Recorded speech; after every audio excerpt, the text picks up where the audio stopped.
Hello दोस्तों, मैं नेहा अपने चैनल न्यू मॉम में आप सभी का स्वागत करती हूँ। तो दोस्तों, आज हम बात करने वाले हैं मिसकैरेज पे।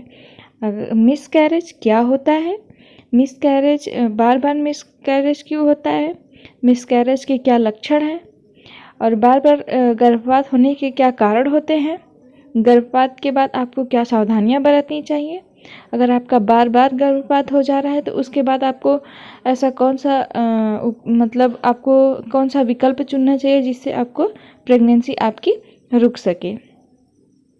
तो चलिए इसी पे बात करते हैं कि मिसकैरेज या गर्भपात क्या होता है। गर्भपात की समस्या एक बहुत ही आम बात है, लेकिन बार बार गर्भपात का होना एक बहुत ही बड़ी समस्या होती है। किसी भी महिला के जीवन में गर्भपात की स्थिति वास्तव में एक बहुत ही दुखद स्थिति होती है। इसका प्रभाव उनकी मानसिक और शारीरिक स्वास्थ्य पर पड़ता है। इसीलिए ऐसी स्थिति में सकारात्मक रहना बहुत ही महत्वपूर्ण होता है। अब जानते हैं कि बार बार गर्भपात क्यों होता है और वो कब होता है। जब गर्भावस्था के 20वें सप्ताह से पहले गर्भ में भ्रूण की मृत्यु हो जाए, मतलब आपका 20वां सप्ताह, मतलब आप जब 5 महीने के प्रेगनेंसी के पहले अगर आपका मतलब बच्चा पेट में ही ख़राब हो जाए तो मतलब आपका ये मिसकैरेज हो जाता है। इसको मिसकैरेज कहते हैं या गर्भपात कहते हैं। लेकिन अगर ये लगातार 3 बार गर्भपात हो जाए तो उसे रिंकंटर मिसकैरेज कहा जाता है।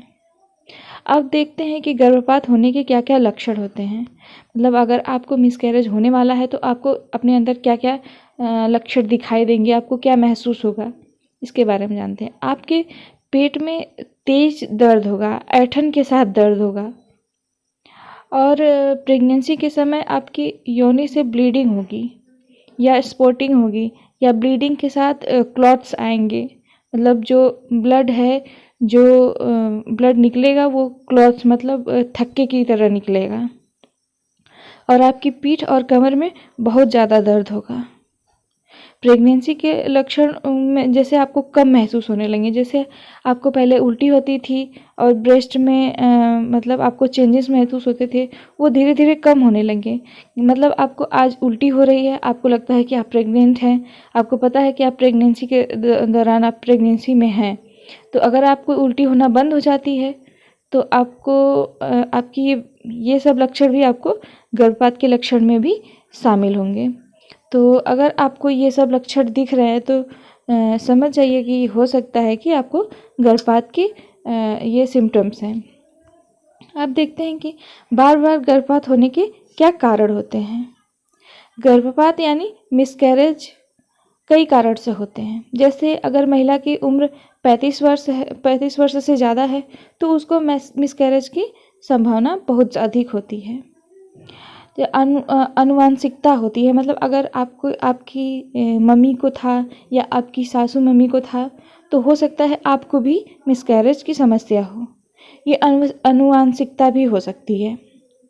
या फिर जैसे आपको किसी चीज़ से एलर्जी हो या फिर आपको किसी तरीके का मतलब बीमारी हो, उससे भी अस्थमा हो, एलर्जी हो, ऑटो इफेक्टिक सिंड्रोम हो, इन सब से भी आपको मिसकैरेज हो सकता है। अगर आपको डायबिटीज़, थायराइड ये सब की समस्या हो तो भी आपको मिसकैरेज हो सकते हैं। मतलब और बहुत सारे ऐसे कारण हैं जिसकी वजह से आपको मिसकैरेज होते हैं।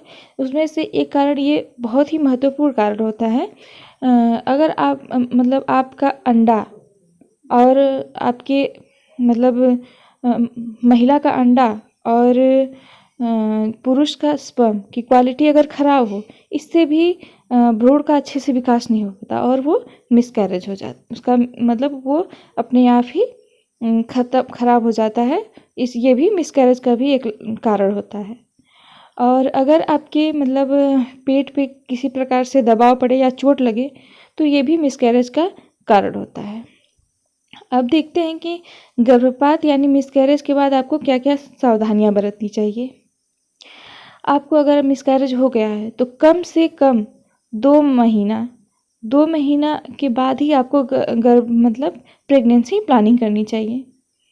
और गर्भपात के लक्षण नज़र आने पर अगर आपको गर्भपात का लक्षण नज़र आ रहा है, अगर आपको लग रहा है कि आपको मतलब सबसे पहले तो यही होता है कि ब्लीडिंग होने लगती है या पेट दर्द होने लगता है, तो आपको डॉक्टर से संपर्क करना चाहिए तुरंत।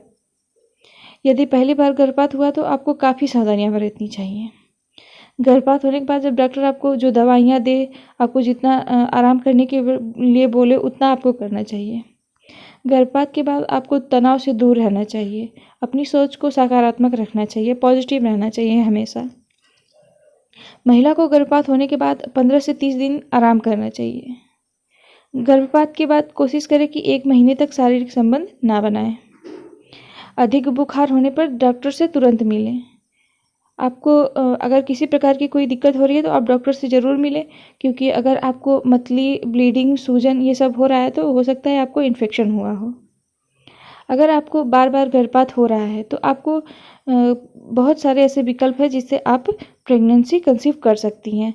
जैसे IVF हुआ, सर्जरी करके अपनी गर्भाशय में कोई दिक्कत है तो उसे ठीक कराएं, या फिर प्रोजेस्टेरोन दवाओं या सप्लीमेंट का उपयोग करके आप हार्मोन्स को बैलेंस में लाएं, या फिर डॉक्टर से बात करें। आपको जो भी दिक्कत हो या फिर हर तरीके की जो भी दिक्कत होती है आप डॉक्टर से बात करें। आपको डॉक्टर जो सजेस्ट करे वो आप अपने दवाओं का प्रयोग करें और प्रेगनेंसी को कंसीव करें।